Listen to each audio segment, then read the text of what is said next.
Welcome to this toolbox talk on the deadly dozen. We all know that there must be a cause for an accident to happen. In order to avoid accidents, we must remove the cause. Every cause is a result of an unsafe act or unsafe condition. By recognizing the unsafe act or condition, we can effectively remove the exposure to them.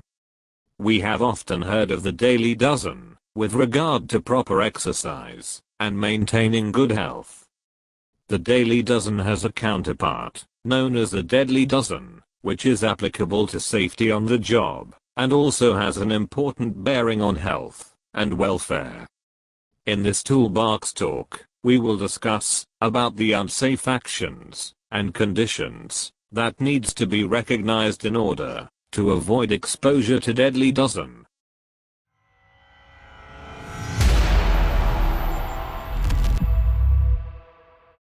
To understand the cause of deadly dozen, we will discuss various actions that are considered unsafe while working with or without the equipment at a job site. Unauthorized use or operation of equipment. Failure to secure or tie down against unexpected movement. Operating or working at an unsafe speed. Failure to warn or signal as required. Removing or making safety devices inoperative. Using defective tools or equipment.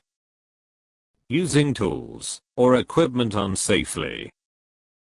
Standing in an unsafe place or taking an unsafe posture. Servicing moving or working equipment. Riding hazardous moving equipment. Horseplay, distracting, startling, and kidding. Failure to wear personal protective equipment.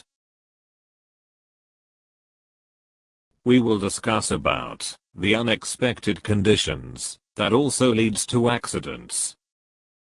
Lack of adequate guards or safety devices. Lack of an adequate warning system. Fire and explosion hazards. Unexpected movement hazards. Poor housekeeping. Protruding object hazards. Close clearance and congestion hazards. Hazardous atmospheric conditions. Hazardous arrangement, placement, and storage. Hazardous defects of tools, equipment, etc. Inadequate illumination, intense noise. Hazardous personal attire. With this, we end this toolbox talk on the deadly dozen. Thanks for your valuable time. Have a safe day.